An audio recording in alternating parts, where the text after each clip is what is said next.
So we will start with factors affecting surface tension. हमने कल detail में surface tension वापस एक बार देखा था. हमने ये देखा था कॉनकेव मेनिस्कस और कॉन्वेक्स मेनिस्कस कब बनेगा. वी हैव सीन 3-4 केसेस देखे थे. एक्यूट एंगल ऑफ कांटेक्ट के लिए, ऑब्ट्यूज एंगल ऑफ कांटेक्ट के लिए, जीरो एंगल ऑफ कांटेक्ट के लिए और 90 degree angle of contact hypothetical case. Conditions for concavity and convexity we have seen all of this. तो आज हमको नया टॉपिक स्टार्ट करना है which is factors affecting surface tension. तो किसी भी लिक्विड एंड सॉलिड के लिए ये जो टॉपिक है इसको दो अलग अलग टाइटल है. एक तो फैक्टर्स अफेक्टिंग सरफेस टेंशन या तो factors affecting angle of contact. तो दोनों ही बोथ ऑफ देम मोर और लेस आर सेम, क्योंकि एंगल ऑफ कांटेक्ट डिपेंड करता है सरफेस टेंशन पे. तो आप बोल सकते हो फैक्टर्स अफेक्टिंग सरफेस टेंशन और you can say factors affecting angle of contact. Both are good. तो either factors affecting surface tension or factors affecting angle of contact. तो याद रखना angle of contact depends on surface tension. So there are in total 3 factors which affect angle of contact. सबसे पहला कौन सा liquid कौन से सॉलिड के साथ कांटेक्ट में है. फॉर एग्जांपल अगर आपने वाटर को ग्लास में रखा है तो एंगल ऑफ कांटेक्ट अलग. अगर उसी वाटर को आपने प्लास्टिक के अंदर रख दिया तो एंगल ऑफ कांटेक्ट अलग. उसी वाटर को आपने स्टील के ग्लास में रखा तो angle of contact will change. तो angle of contact depends on the nature of liquid and solid in contact. Similarly you already know water in glass, what is angle of contact? 0. Kerosene in glass, acute. Mercury in glass, obtuse. तो आपको already पता है कि solid भी अगर change हुआ तो angle of contact change होता है. तो सबसे पहला factor angle of contact depends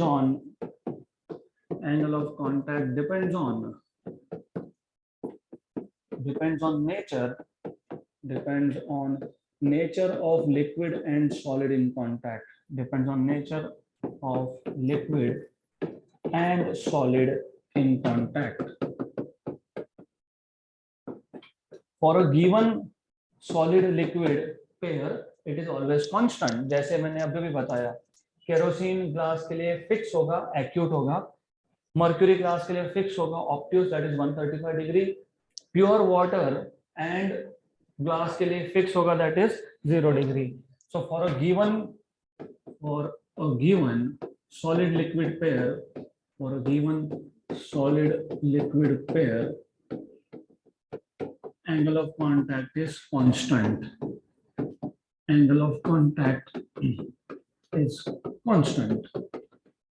एक दो एग्जाम्पल बता देना. You know already example pure water and glass, angle of contact theta is 0. Number 2, for mercury and glass it is 135. For mercury and glass theta is 135, right? Then दूसरा कौन सा factor है which affects angle of contact? दूसरा है impurity.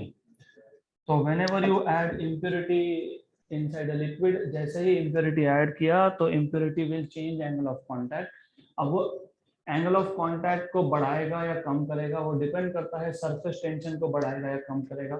Surface tension बढ़ेगा या कम होगा वो डिपेंड करता है टाइप ऑफ इम्प्योरिटी पे.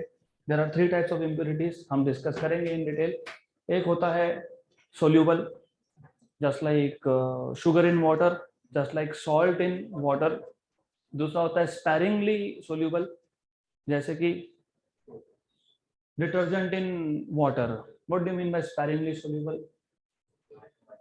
दो मतलब होते हैं. एक तो कंप्लीटली मिक्स नहीं होता, क्योंकि आप जब कपड़े धोते हो तो आप देखोगे when the liquid comes out, धोने के बाद ड्रेन से पाइप से जब पानी निकलता है तो उसमें फिर भी छोटे छोटे पार्टिकल होते हैं डिटर्जेंट के, राइट? तो स्पैरिंगली सोल्यूबल मतलब ये होता है कि कंप्लीटली मिक्स नहीं होता. दूसरा उसका मतलब ये भी होता है कि हर जगह पे यूनिफॉर्म नहीं है. अगर आप सॉल्ट को वाटर में मिक्स कर रहे हो राइट? तो it completely gets, it is completely soluble, मतलब वो जो सॉल्यूशन बना उसका डेंसिटी क्या है, सेम है।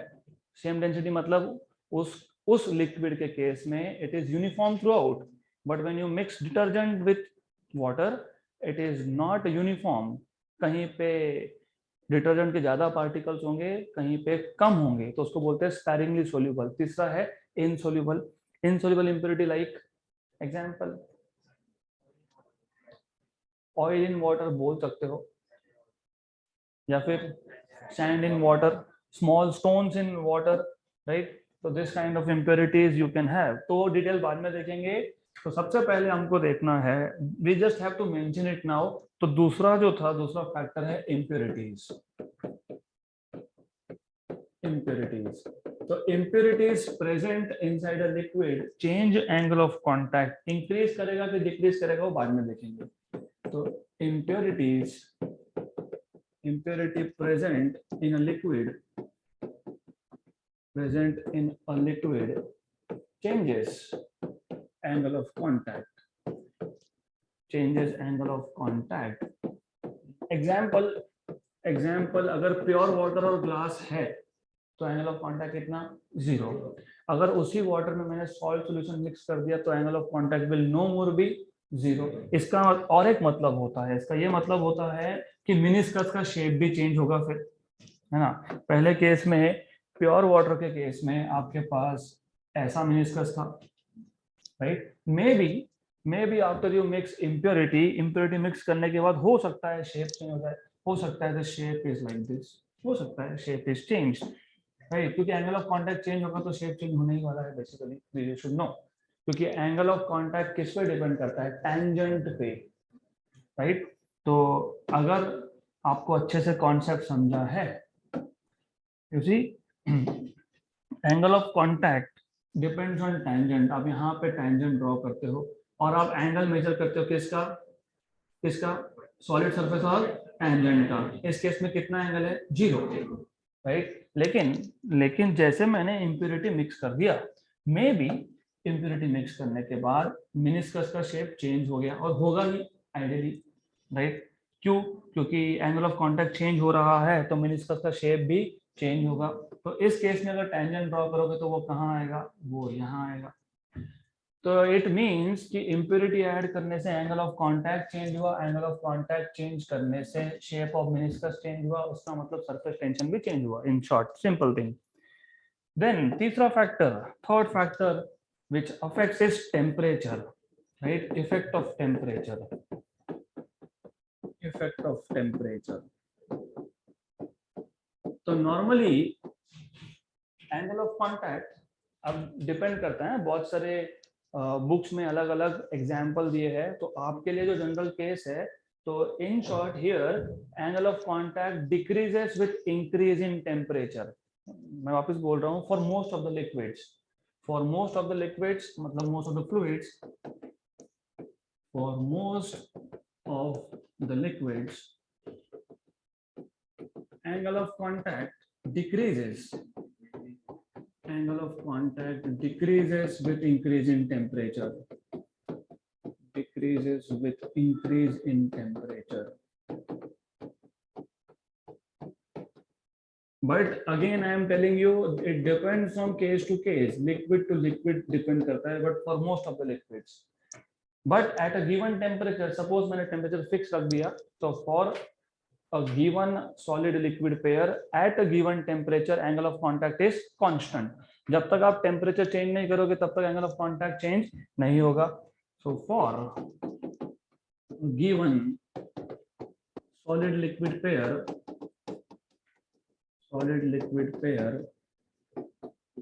at a given temperature, at a given temperature मतलब at constant temperature, at a given temperature angle of contact remains constant, angle of contact is constant। तो बहुत सारे एग्जांपल्स है, मैंने थोड़े बहुत बता दिए, बाकी का नोट्स में टेबल दिया है।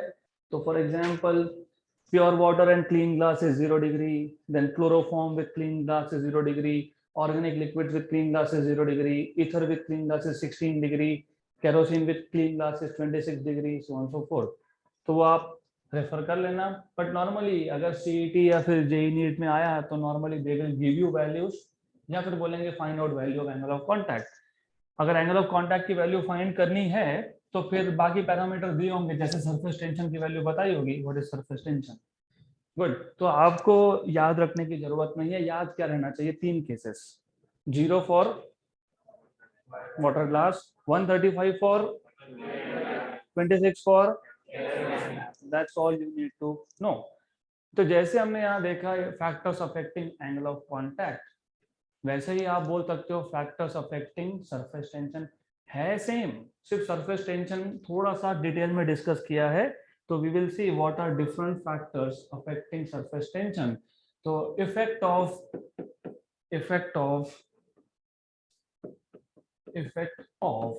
impurities and temperature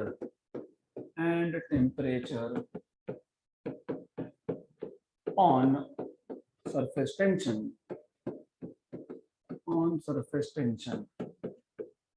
तो सबसे पहला जो फैक्टर है which is affecting surface tension, that is impurity, and this is very important. तो पहला effect of impurities,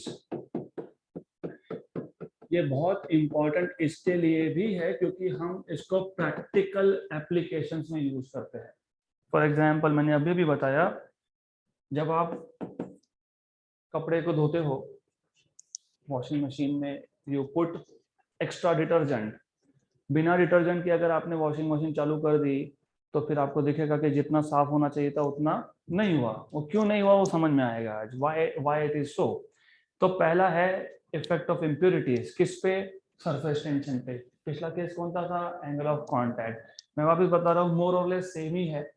angle of contact change होना मतलब सरफेस टेंशन चेंज होना, सरफेस टेंशन चेंज होना मतलब एंगल ऑफ कांटेक्ट चेंज होना. मतलब जो फैक्टर्स एंगल ऑफ कांटेक्ट को अफेक्ट करेंगे वही फैक्टर सरफेस टेंशन को भी अफेक्ट करेंगे. तो इसमें इम्प्योरिटी में 3 टाइप. एक है सोल्यूबल इम्प्योरिटी, दूसरा मैंने बताया स्पैरिंगली सोल्यूबल, तो दूसरा है स्पैरिंगली सोल्यूबल. स्पैरिंगली मतलब बोल सकते हो पार्शियली, या फिर बोल सकते हो नॉन यूनिफॉर्म, राइट. तो स्पैरिंगली सोल्यूबल. और तीसरा है इनसोल्यूबल इम्प्योरिटीज. तो एक एक करके, पहले तो soluble impurity. So when impurity like common salt, what is common salt? NaCl, sodium chloride. So when impurity like common salt या फिर sugar is added to water, then surface tension increases. और surface tension के साथ साथ viscosity भी बढ़ता है, right? तो ये पता होना चाहिए. Very simple. When impurities like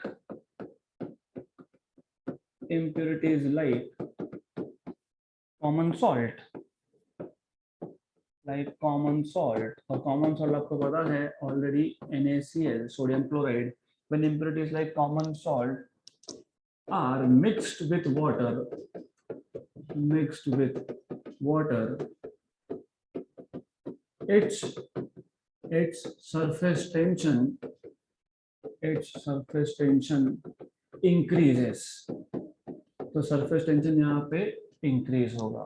one example is sufficient. That's it. इतना ही काफी है. एक एक बता दो. आप चाहो तो यहाँ पे आप बोल सकते हो sugar, that is okay. Then sparingly soluble, इसमें भी एक एग्जांपल काफी है, डिटर्जेंट. तो अब पहले ये समझ लेते हैं कि डिटर्जेंट मिक्स करने से होता क्या है. तो फैब्रिक मतलब any cloth you are wearing. तो नॉर्मली अगर आप फैब्रिक को देखोगे माइक्रोस्कोप से, तो what do you see? If you look at this fabric from microscope, you see a mesh like structure. mesh, I am saying mesh, not mess. mesh like structure is not mesh, it is mesh. mesh मतलब ये network होता है. so when you look at the fabric, it looks something like this. of course you are looking at this through a microscope से देख रहे हैं हम. अब इमेजिन इस पे डस्ट के पार्टिकल सेटल हो गए. अब डस्ट के पार्टिकल कहीं तो सेटल होगा, यहाँ पे होगा, यहाँ होगा, मे बी यहाँ होगा. गुड। फिर हमको क्लीन करना है। क्लीन करने मतलब क्या करना है, डस्ट के पार्टिकल को यहाँ से निकालना है। अगर मैं इसको सिर्फ वाटर से धो रहा हूँ, if I am not adding any detergent, तो you know due to surface tension एक लेयर बनता है। मैंने कल भी बताया था, परसों भी बताया था, मतलब पिछले लेक्चर में। हम सोप सॉल्यूशन में जब एक मेटालिक रेक्टेंगुलर फ्रेम को डिप करके बाहर निकालते हैं तो क्या बनता है, फिल्म, लेयर फिल्म। तो यहाँ पे भी, इस फैब्रिक में भी यहाँ पे वाटर का एक फिल्म बन जाएगा बिकॉज ऑफ सरफेस टेंशन, तो फिल्म बनेगा। अब जब इसमें एक फिल्म बन गया, और you must remember free surface of a liquid behaves as stretched elastic membrane, तो इसको तोड़ना इतना आसान नहीं है। तो if you put this cloth inside washing machine and if you forget to put, आपने डिटर्जेंट डालना ही भूल गए, तो सरफेस टेंशन की वजह से लेयर बन गया। अब पानी इसमें से पास हो ही नहीं रहा। जब पानी पास नहीं हो रहा तो ये डस्ट निकलेगा कैसे? डस्ट निकालना है तो क्या करना है? अभी वैसे अगर आपने देखा होगा, you can just relate, analogy ले सकते हो, वैसा ही है, मैं नहीं बोल रहा हूँ। कभी गाड़ी वॉश करने गए होंगे तो हाई प्रेशर लिक्विड उस पर आप मारते हो, हाई प्रेशर वाटर, उससे क्या होता है, डस्ट पार्टिकल रिमूव होता है। तो यहाँ पे भी अगर हाई प्रेशर लिक्विड इससे पास हुआ, वाटर पास हुआ, इमेजिन यहाँ से वाटर पास हुआ, तो वाटर जब पास होगा तो ये इसको भी साथ में लेके जाएगा, राइट। लेकिन वाटर पास होने के लिए यहाँ का फिल्म पहले तोड़ना पड़ेगा। फिल्म तोड़ने के लिए सरफेस टेंशन को क्या करना पड़ेगा, कम करना पड़ेगा। तो सरफेस टेंशन कम करने के लिए हम क्या करते हैं, डिटर्जेंट ऐड करते हैं।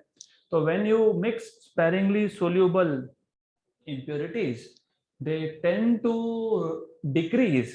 इसने क्या किया, सोल्यूबल ने क्या किया, सरफेस टेंशन बढ़ा दिया। स्पेरिंगली सोल्यूबल क्या करेगा, डिक्रीज करेगा। तो sparingly soluble impurities like detergent, sparingly soluble impurities like detergent, soap भी बोल सकते हो वैसे, like detergent reduces surface tension of water, and because of this, ये जो फैब्रिक में डस्ट पार्टिकल थे, they basically are drained out, क्योंकि जैसे ही डिटर्जेंट मिक्स किया, डिटर्जेंट मिक्स करना मतलब सरफेस टेंशन कम करना, सरफेस टेंशन कम करना मतलब ये फिल्म को ब्रेक करना। ये फिल्म ब्रेक होने का मतलब ये है कि अब पानी आराम से, मतलब सॉल्यूशन आराम से पास होगा। जब पास होगा तो डस्ट पार्टिकल को साथ में लेके जाएगा, सिंपल, राइट। तो ये थ्योरी है, तो I am not going to write much in detail, वो आपको नोट्स में मिल जाएगा। Important is to understand. तो एग्जाम्पल लिख देना। एग्जाम्पल क्या लिखोगे, simple example, to wash clothes, detergent is added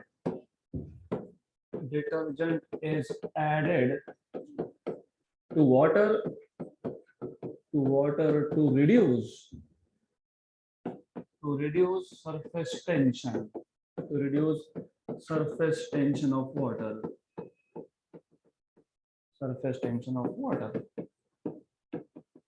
then तीसरे टाइप का impurity, insoluble। तो इनसोल्यूबल इम्प्योरिटी वही काम करता है जो काम स्पेरिंगली सोल्यूबल करता है। स्पेरिंगली सोल्यूबल ने सरफेस टेंशन को क्या किया, डिक्रीज किया। तो इनसोल्यूबल भी वही काम करता है, insoluble also decreases। So when an insoluble impurity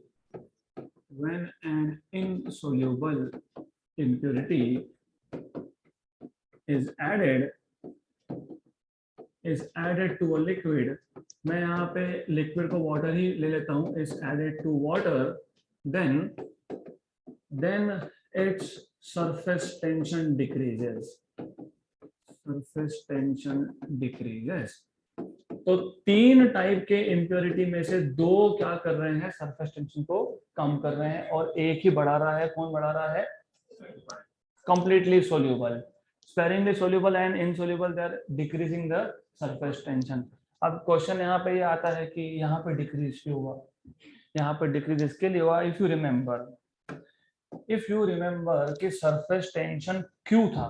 तो अगर आपको याद होगा, हमने एक लिक्विड का अपर सरफेस देखा था, उस अपर सरफेस पे हमने एक इमेजिनरी लाइन लिया था, उस इमेजिनरी लाइन को नाम दिया था PQ, लेंथ लिया था इसका L, फिर हमने बोला था कि इस पे बहुत सारे मॉलिक्यूल्स है, किसके है, लिक्विड के, मतलब वाटर के।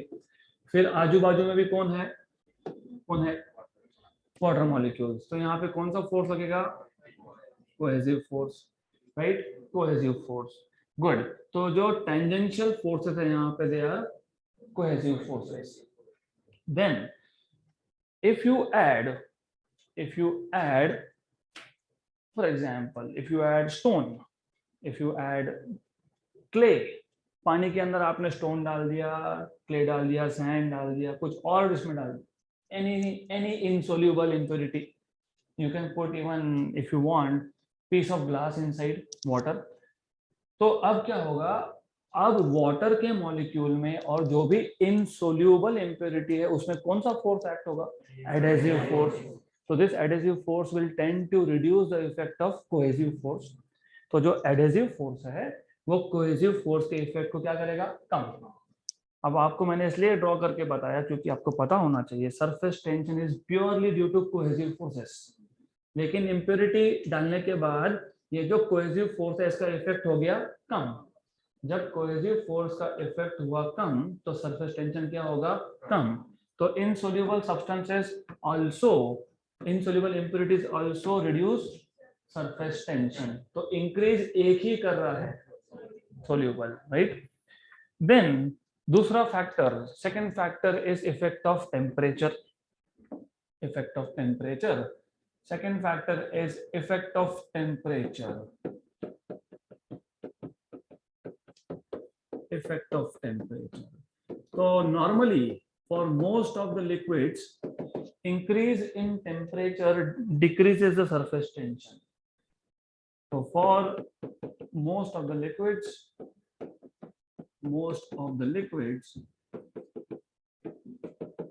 increase in temperature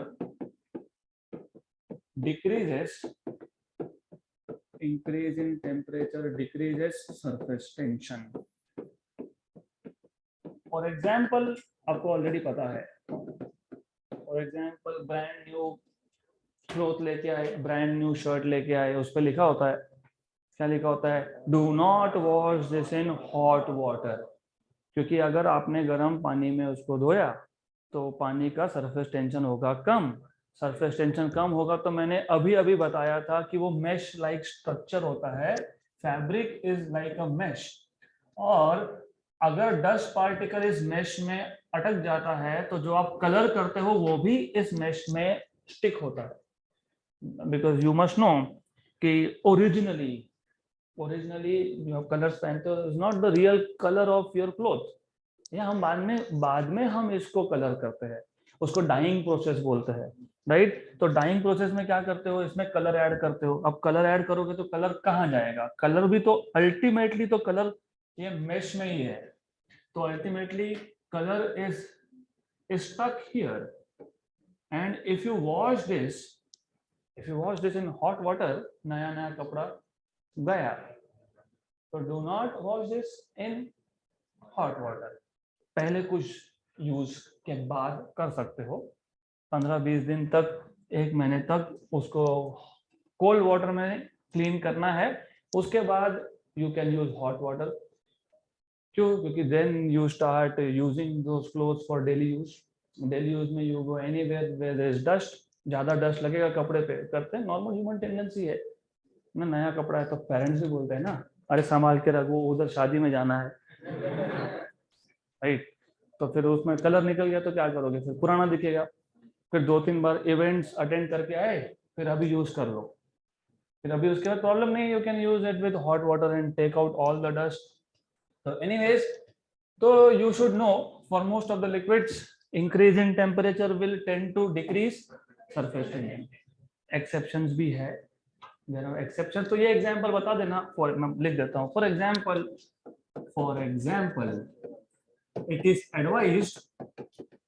it is advised not to wash new clothes with hot water since hot water has lower surface tension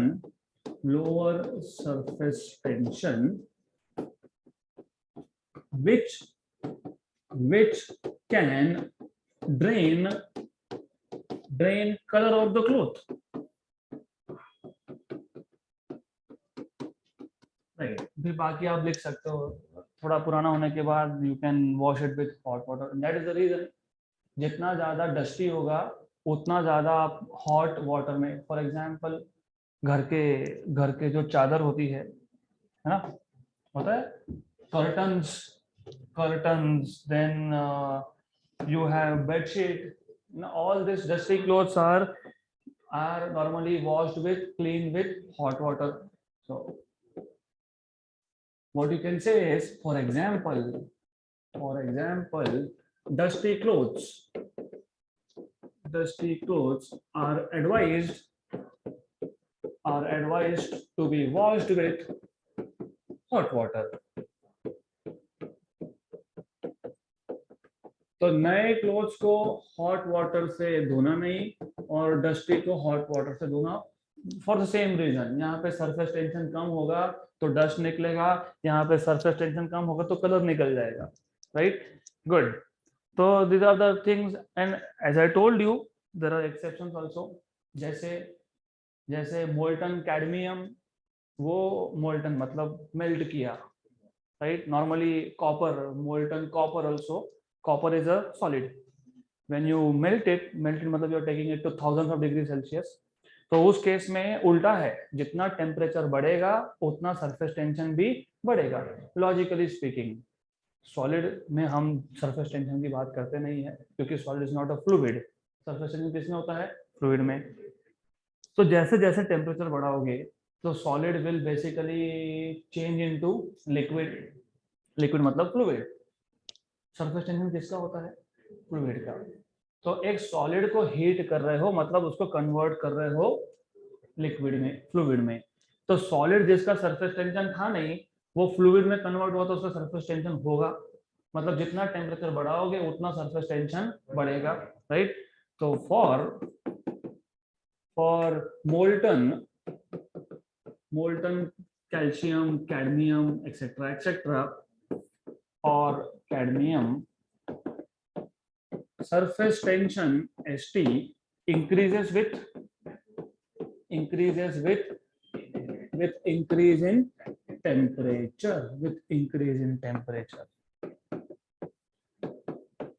okay। So that is all about effect of various factors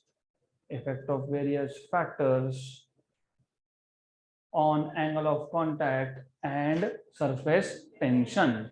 Good। Then I can't help it, theory है आज पूरा। So as I told you already, इस chapter में या तो clip लेके आ जाओ। Good। Then next topic में हमको देखना है excess pressure across the free surface। What do you mean by excess? Excess मतलब extra। तो we want to see, हमारे पास एक फ्री सरफेस है, एक्चुअली हमारे पास 3 फ्री सरफेस है, 3 अलग अलग टाइप के फ्री सरफेस है। तो मैं तीनों एक साथ आपको एक्सप्लेन करता हूं, फिर हम बाद में एक एक करके केस देखेंगे।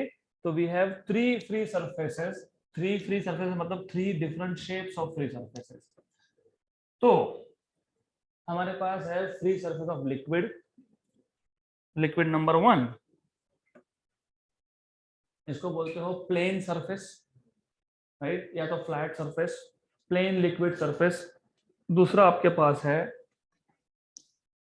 Concave free surface. अब इसको साइंस के लैंग्वेज में बोलते हैं अपर कॉनकेव, अपर कॉनकेव क्यों? क्योंकि ऊपर से देख रहे हो तो कॉनकेव है, राइट। तीसरा है अपर कॉन्वेक्स। अपर कॉन्वेक्स मतलब ऐसा। तो you have 3 different free surfaces of liquid. हमको चेक क्या करना है, जैसे इस टॉपिक का ही नाम है एक्सेस प्रेशर, एक्स्ट्रा प्रेशर। तो हमको चेक करना है कि सरफेस के दोनों साइड प्रेशर सेम है क्या। अगर है तो ठीक, नहीं है तो ज्यादा प्रेशर कौन से साइड पे है, तो यू हैव टू चेक। तो इसके लिए हम तीनों केसेस में क्या करेंगे, तीनों ही केसेस में, ऑल द 3 केसेस, हम ले लेंगे एक point just above the free surface, एक point just below the free surface, right.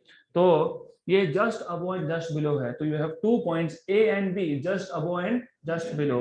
लेकिन मैं जस्ट जस्ट लूंगा तो मैं कोई डायग्राम ड्रॉ नहीं कर सकता, इसलिए थोड़ा ऊपर दिखा रहा हूँ, राइट। तो याद रखना, क्यों क्यों जस्ट जस्ट ए वर्ड क्यों यूज किया है, यू सी, याद रखना, दिस इज वेरी इंपॉर्टेंट। इसलिए बेसिक थ्योरी पता होना चाहिए, नहीं तो फिर कुछ समझ में नहीं आएगा। Do you remember pressure at a point is due to उस पॉइंट के ऊपर कितना फ्लूइड का कॉलम है। किसी भी पॉइंट पे प्रेशर होता है due to column of liquid above it. अब ये एक पॉइंट है ए, मैंने बोला just above the free surface of liquid, मतलब इसके ऊपर कौन है, एटमॉस्फेयर। मतलब यहाँ पे फोर्स है ओनली ड्यू टू एटमॉस्फेयर।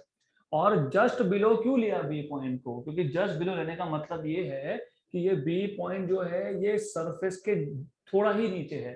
थोड़ा नीचे होने का मतलब क्या होता है, उसका मतलब ये होता है जितना force due to atmosphere A पे है उतना ही force due to atmosphere B पे। There is no extra force. अगर मैं बोलता नहीं बी पॉइंट को हम बहुत नीचे लेने वाले हैं, हाँ तो लो फिर ऊपर इस बी पॉइंट के ऊपर, इस बी पॉइंट के ऊपर कौन है, फिर लिक्विड का कॉलम है, हाँ तो ये एक्स्ट्रा फोर्स लगा देगा। तो that is the reason behind saying just above and just below. But because I have practical issues here, मुझे जो वेक्टर्स ड्रॉ करने हैं मैं कर नहीं पाऊंगा, इसमें चलेगा उसमें नहीं चलेगा। तो यहाँ पे जस्ट अबव जस्ट बिलो दिखा सकता हूँ मैं, कर्व सरफेस में नहीं दिखा सकता, तो इसके लिए ठीक है। नाउ रिमेंबर एक्स्ट्रा प्रेशर है या नहीं, वो बात की बात, सबसे पहले ये पता करना है। और well by the way, pressure का बेसिक डेफिनेशन याद होगा, फोर्स अपॉन। तो प्रेशर कौन डिसाइड करेगा, फोर्स, राइट। तो जो भी सरफेस का मॉलिक्यूल है, any molecule right eight the free surface of liquid, it is experiencing कौन सा फोर्स, कोहेसिव फोर्स। कौन सा फोर्स, टेंजेंशियल फोर्स। तो यहाँ पे जो बी मॉलिक्यूल होगा उस पे टेंजेंशियल फोर्स यहाँ पे इस डायरेक्शन में भी होगा और यहाँ पे भी होगा। तो what can you say, you can say that इस केस में tangential forces are cancelling out each other.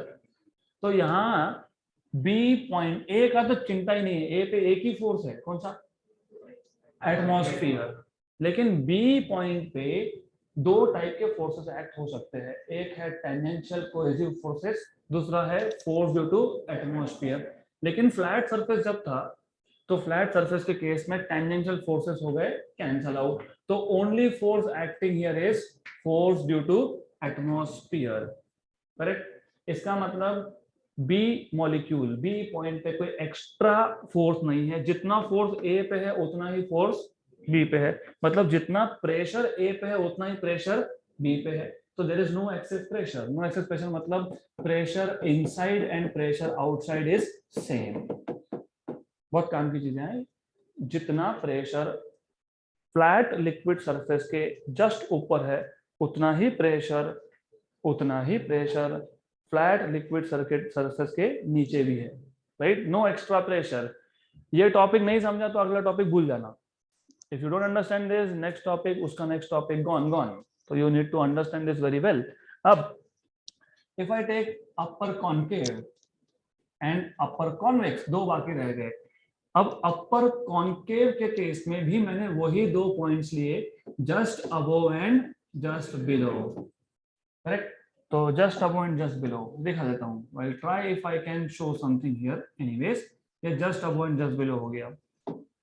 तो ए का तो कोई प्रॉब्लम है नहीं, ए पे एक ही फोर्स है, फोर्स ड्यू टू एटमॉस्फेयर। इसको मैं FO लिखता हूँ, क्योंकि एटमॉस्फेरिक प्रेशर को क्या लिखते हो, PO।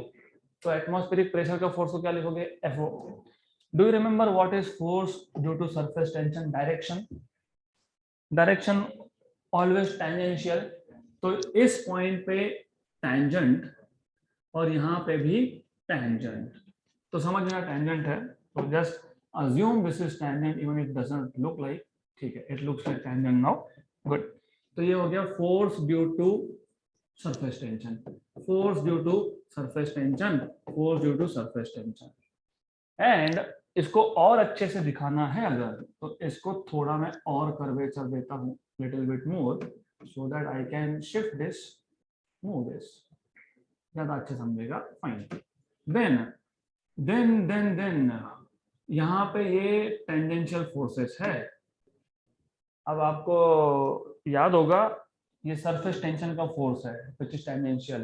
Then you must remember, मैंने बताया था आपको, जब वेक्टर ना अलोंग एक्स है ना अलोंग वाई है, बीच में कहीं है, तो क्या करते हैं, components.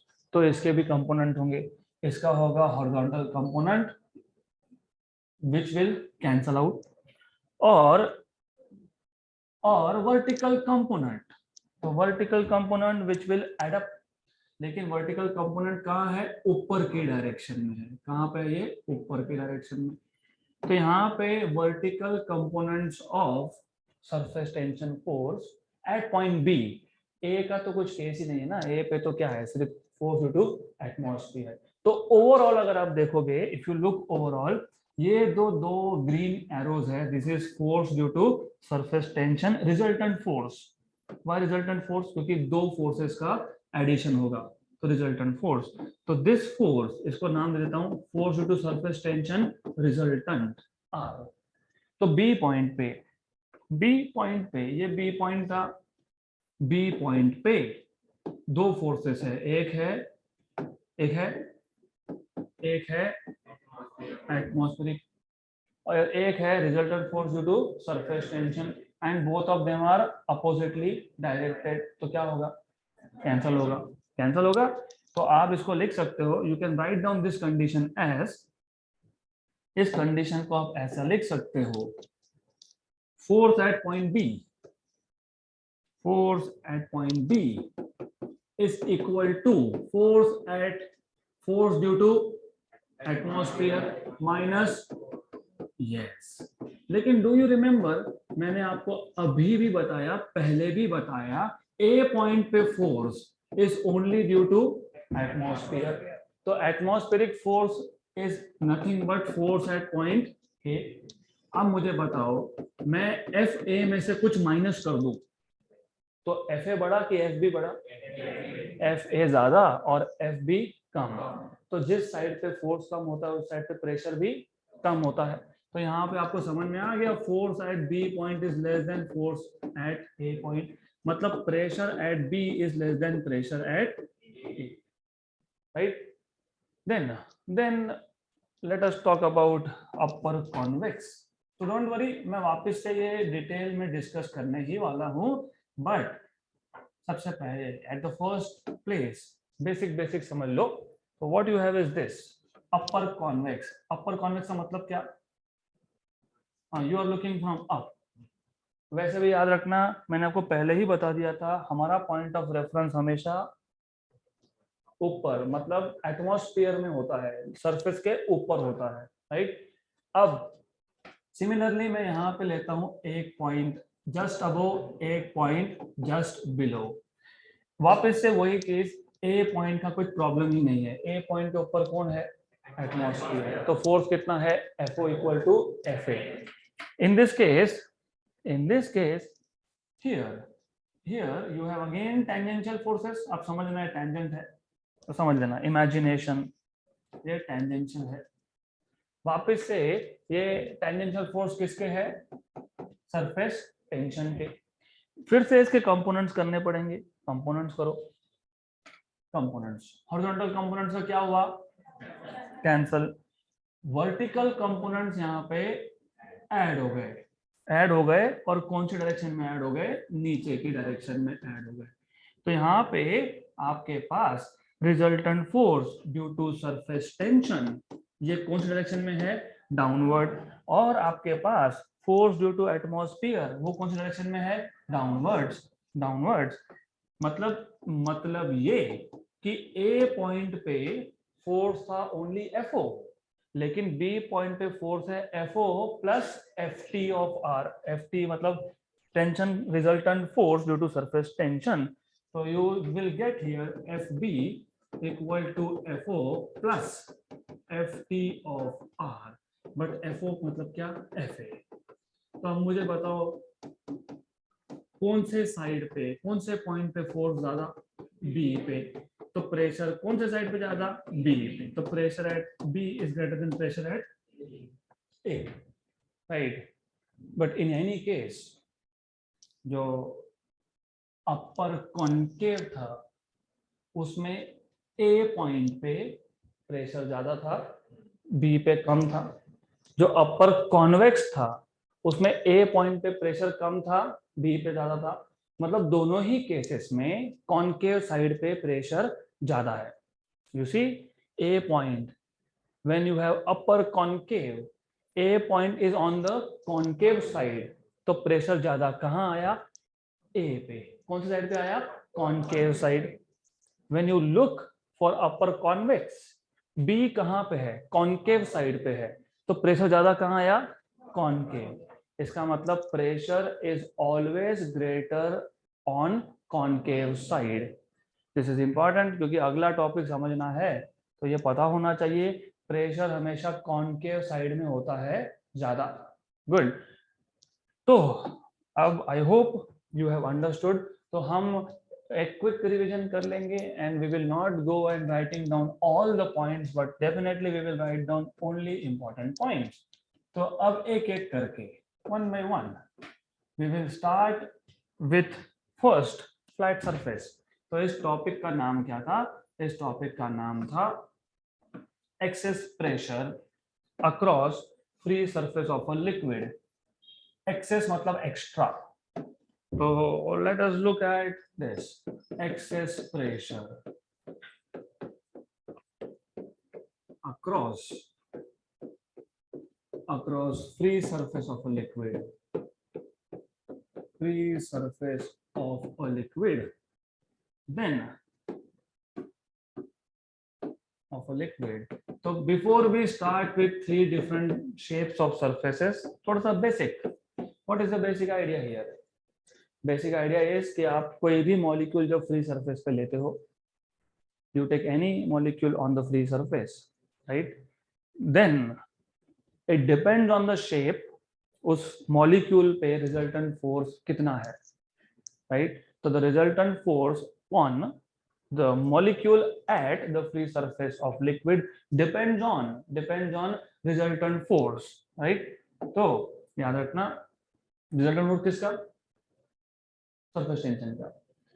whenever you take a molecule कहाँ पे, on the free surface of liquid, उस पे टोटल फोर्स कितना है वो डिपेंड करेगा, किस पे डिपेंड करेगा, रिजल्टेंट ऑफ सरफेस टेंशन, क्योंकि एटमॉस्फेयर का तो है ही उसके ऊपर, राइट। और वो रिजल्टेंट सरफेस टेंशन का फोर्स किस पे डिपेंड करेगा, shape of the liquid surface.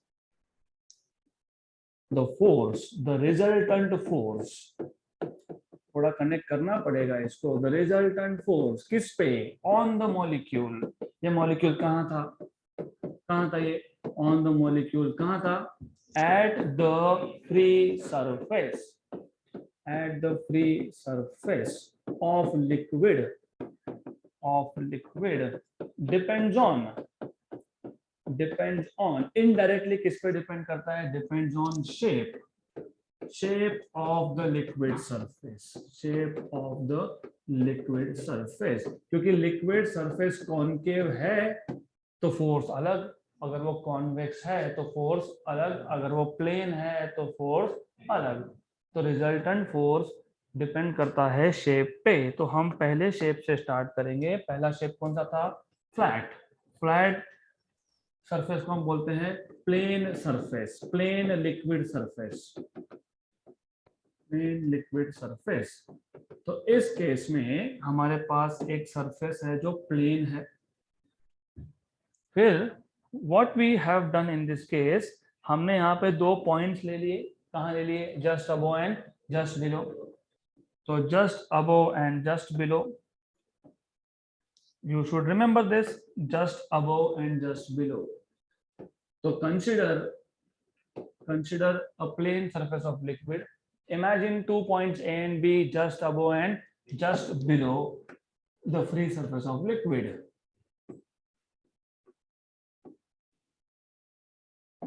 Consider a plane liquid surface. Liquid surface. Imagine 2 points, 2 points A and B, A and B, just above and just below. Just below मतलब right on the surface ही है, थोड़ा ही नीचे है, याद रखना। Just above and just below the free surface, the free surface. अब सबसे पहले आप बता दो A पे कितना फोर्स है। तो force on A is only due to atmosphere. The force at point A is only due to atmosphere, क्योंकि A के ऊपर और कुछ है नहीं। Therefore force acting at A is equal to atmospheric force. Correct?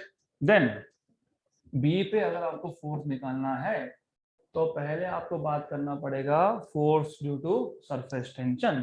तो क्योंकि B जो है ये लिक्विड के सरफेस के जस्ट बिलो है, मतलब लिक्विड के सरफेस पे ही, ऐसा मान सकते हो।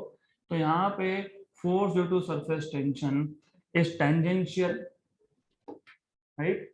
तो the force due to surface tension at the free surface of liquid, it is tangential at point B, but these two forces will cancel out each other since they are equal but opposite. The forces due to surface tension, at the free surface,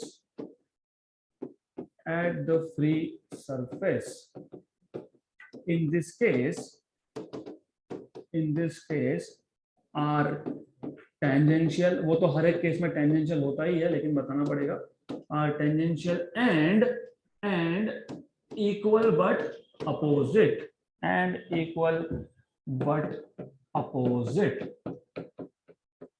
hence therefore they cancel out each other. Cancel होना, कौन से forces का cancel होना? Surface tension के forces का cancel होना। मतलब B point पे कोई एक्स्ट्रा फोर्स नहीं है। आप बोलोगे तो बी की बात कर रहे हैं फिर सरफेस की बात कर रहे हैं। अरे बी सरफेस के नीचे है, तो अगर सरफेस टेंशन का फोर्स कैंसिल नहीं होता तो बी पे एक्स्ट्रा फोर्स लग सकता था, लेकिन कैंसिल हो गया। सरफेस टेंशन सरफेस पे होता है और सरफेस टेंशन का फोर्स क्या हो गया? कैंसिल हो गया।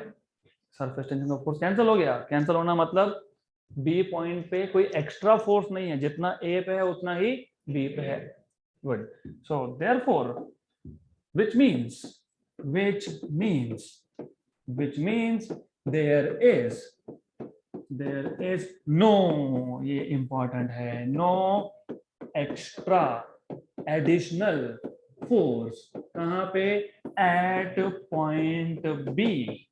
Therefore force at A is equal to force at B is equal to atmospheric. जब फोर्स ही इक्वल है तो प्रेशर भी इक्वल है। Therefore PA equal to PB. Therefore there is no excess मतलब extra Do not write down this access. What is the meaning of this access?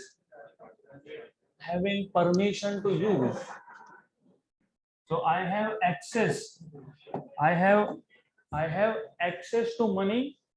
मतलब I have permission to use money. I have excess money. मतलब I have extra money. Right? तो ये excess मतलब extra. So there is no excess pressure. Pressure across the surface. Across the liquid surface. तो जब flat surface की बात हो, जितना प्रेशर ऊपर जस्ट अबव उतना ही प्रेशर जस्ट बिलो.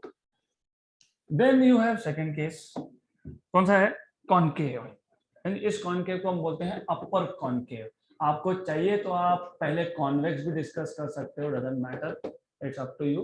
तो कॉनकेव, तो इस केस में concave surface, concave surface is something like this. This is upper concave. Right. तो वापस से वही, consider 2 points A and B, just above, just below.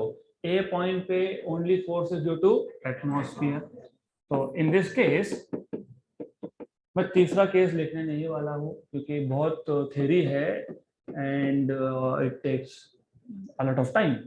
In this case, पहले बता दो इनको क्या है, सरफेस शेप क्या है, कौन सा concave? In this case, the liquid surface is upper concave. The liquid surface is upper concave. Upper concave. जिनको upper concave का मतलब नहीं समझा उनके लिए, concave when seen from above. Concave when seen from above. Right. तो upper concave है. Then I'm not going to write down. ये आपको लिखना है imagine point A and B just above and just below, और वो लिख लेना. Here force at A, force at point A is only due to atmosphere. Is only due to atmosphere.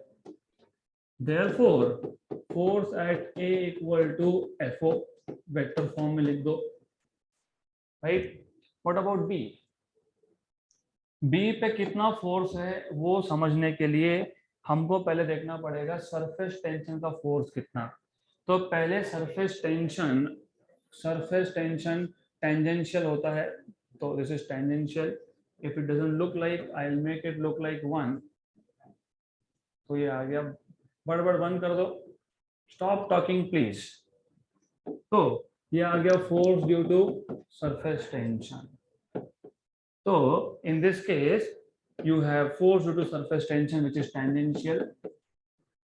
अब इस केस में horizontal components will cancel out. Horizontal components of surface tension force will cancel out. तो यहाँ पे ये component और ये component होगा कैंसल. और जो इसके वर्टिकल कंपोनेंट्स है, वर्टिकल कंपोनेंट्स का डायरेक्शन क्या है? ऊपर. क्योंकि ये वेक्टर फर्स्ट और सेकंड क्वाड्रेंट में थे, तो वर्टिकल कंपोनेंट्स होते हैं पॉजिटिव. पॉजिटिव मतलब होते हैं ऊपर की तरफ. तो you will have vertical components which are here. तो इन दिस केस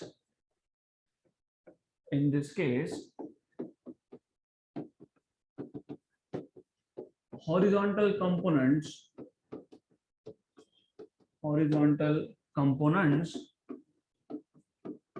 किसके horizontal components of surface tension force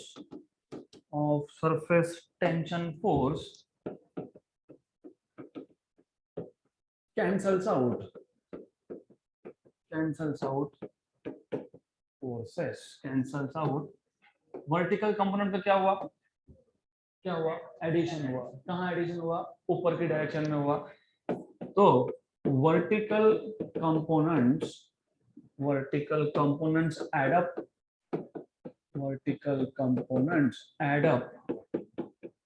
to give resultant in upward direction. Right. तो बी पॉइंट पे दो फोर्सेस आ गए, एक है downward force due to atmosphere, एक है सरफेस टेंशन का resultant which is upward. thus there are two forces, there are two forces acting at point B। Point A पे एक ही था, यहाँ पे दो है। एक है force due to atmosphere, force due to atmosphere जिसको आप ऑलरेडी FO लिखते हो, राइट। दूसरा है रिजल्टेंट फोर्स, या फिर आप बोल सकते हो vertical components due to surface tension. तो resultant force due to surface tension जिसको हमने डिनोट किया FT ऑफ R, रिजल्टेंट है इसलिए R, right. Therefore what happens, ये जो आपके पास सरफेस टेंशन का रिजल्टेंट फोर्स है जो वर्टिकली अप है, ये एटमॉस्फेरिक फोर्स का नेट इफेक्ट कम कर रहा है, क्योंकि जो आपके पास एटमॉस्फेरिक फोर्स था वो डाउनवर्ड था और ये जो है ये अपवर्ड है, तो ये बी पॉइंट पे नेट इफेक्ट को कर रहा है कम। सो these two forces, right, क्या होगा? these two forces will cancel नहीं होता है। these two forces gives net force at point B, right, at point B। तो B point पे फोर्स क्या लिखोगे? therefore force at B point equal to atmospheric minus resultant। लेकिन do you remember FO was FA? therefore FB is equal to FA minus something। Minus something का मतलब clear हो गया कि बी पॉइंट पे फोर्स जो है वो ए से कम है, इसके लिए बी पॉइंट पे प्रेशर भी ए से कम है, right. Therefore B point convex side में था, ए पॉइंट कॉनकेव साइड में था, therefore pressure on which side? On concave side is greater compared to convex side, is greater compared to convex side। तो जो तीसरा केस था कौन सा था? अपर कॉन्केव है ना, अपर कॉन्वेक्स ऐसा आएगा, तो वो अभी आप खुद से एक बार देखोगे, ऐसा ही same you have to do. मैंने ऑलरेडी एक्सप्लेन कर दिया है, सिर्फ अभी थ्योरी है, तो I don't want to go keep on writing notes here, then I hope you will do. करोगे? सेम स्टोरी सेम है ना। सरफेस क्या है? कॉन्वेक्स। एक साइड एक पॉइंट क्या है? Just above. एक पॉइंट क्या है? Just below. जो जस्ट अबोव है उस पर फोर्स कौन सा है? Only atmospheric. जो जस्ट बिलो है उस पर दो फोर्सेस है, एक तो है ड्यू टू एटमॉस्फेयर, दूसरा है रिजल्टेंट। किसका रिजल्टेंट? सरफेस टेंशन का रिजल्टेंट। और इस केस में वो फोर्स कहाँ है? डाउनवर्ड है। तो यहाँ पे FO plus FT of R will be FB। तो यहाँ पे जैसे माइनस किया वहां पे क्या आएगा? प्लस आएगा, तो यहाँ पे भी प्लस आएगा। तो प्लस आना मतलब at B point force is greater than A point, मतलब pressure at B point is greater than pressure at A point. लेकिन उस केस में B पॉइंट कॉनकेव साइड पे है, तो again last statement will remain the same, pressure on concave side is greater compared to convex side. Now अब because of this last statement, जो आखिरी का स्टेटमेंट है ना, it decides why the shape of drop or bubble is spherical, right? So it will decide why the shape is spherical. तो अब उस law को हम बोलते हैं spherical membrane, law of spherical membrane, Laplace law of spherical membrane. Good. तो next topic is, दो तीन नाम है, अलग अलग बुक में इसको अलग अलग नाम दिया है। एक बुक में बोला है ड्रॉप्स एंड बबल्स, बस इतना ही। दूसरे में बोला है formation of liquid drops and bubbles. तीसरे में बोला है Laplace law of spherical membrane, formation of liquid drops and bubbles,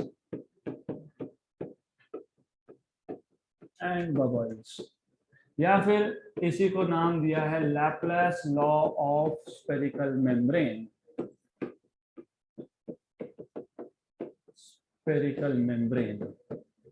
fine. तो आज मैं सिर्फ कॉन्सेप्ट का इंट्रोड्यूस करूंगा, definitely then we will C.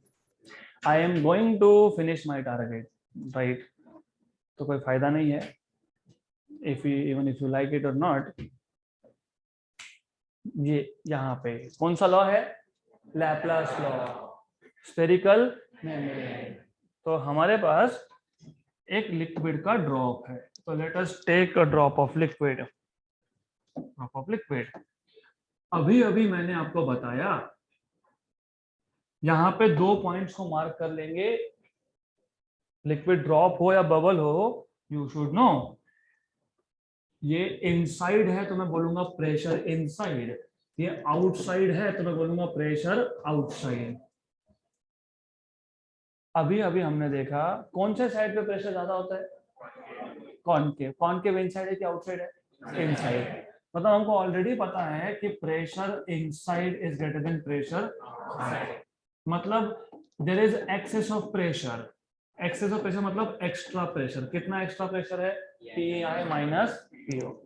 Then just to tell you some basic things, कभी भी याद रखना, जिस साइड में प्रेशर ज्यादा हो, force, you know wind flows from higher pressure region to lower pressure region. Wind flows from higher pressure region to lower pressure region because there is resultant force from higher pressure to lower pressure. यहाँ पे wind का तो कोई question है नहीं, हमारे पास drop है, हमारे पास लिक्विड ड्रॉप, और हमको ऑलरेडी पता है कि inside pressure is greater then outside pressure. मतलब वहां पे एक एक्सेस प्रेशर, जिसको मैं बोलता हूँ डेल्टा पी। कितना है excess pressure? PI minus PO। इसका मतलब ये जो ड्रॉप है ये बाहर की तरफ पुश होगा। क्यों? क्योंकि इनसाइड प्रेशर ज्यादा मतलब इनसाइड फोर्स ज्यादा, आउटसाइड प्रेशर कम मतलब आउटसाइड फोर्स कम। तो फोर्स का डायरेक्शन क्या होगा? Inside to outside. Very good, इतना समझा है तो आगे भी समझ में आएगा फिर। इमेजिन इसका जो रेडियस था वो था r, स्मॉल r। अब क्योंकि यहाँ पे फोर्स का डायरेक्शन इनसाइड टू आउटसाइड है, तो because of this what will happen? The size of this drop will increase. क्योंकि यहाँ पे as I told you there is extra pressure inside, तो resultant force is from inside to outside. तो because of this there is increase in the radius of this drop, और radius कितने से बढ़ा? Delta R से बढ़ा। So change in the radius is delta R. Books में कहीं mention ही नहीं किया, उन्होंने बोला imagine the size of the drop increases. कौन इंक्रीज करेगा? फोर्स के बिना कुछ नहीं होता। फोर्स कहां से आया? ये एक्स्ट्रा प्रेशर से आया। गुड। तो यू नीड टू अंडरस्टैंड, क्योंकि वहां पे एक्स्ट्रा प्रेशर था मतलब एक्स्ट्रा फोर्स था, तो वो साइज बढ़ा देगा। Good, simple thing. देन अपने आप कुछ नहीं होता, डिस्प्लेसमेंट हुआ तो क्या होता है? Work done. तो the work done to change the radius of this drop is given by, do you remember relation between surface energy and surface tension? Last lecture में हो ना, relation between surface energy and surface tension. Surface energy मतलब work done is tension into change in area. हर एक चीज लगने वाला है, तो DW वर्क डन मतलब surface energy is equal to tension into increase in area. तो इंक्रीज इन एरिया मतलब final area minus initial area. और इनिशियल एरिया कैसे फाइंड करते हो? 4 पाई आर स्क्वायर, क्योंकि इनिशियल रेडियस कितना था? आर। फाइनल एरिया कैसे फाइंड करते हो? 4 पाई, फाइनल रेडियस कितना है? R plus delta R. What is A plus B bracket square? A square plus 2ab plus delta R का स्क्वायर। रिमेंबर मैंने पहले ही बोल दिया, there is small change in radius. Example, if the change in radius is 10 power -2, उसका square कितना? 10 power -4। मतलब this term can be neglected.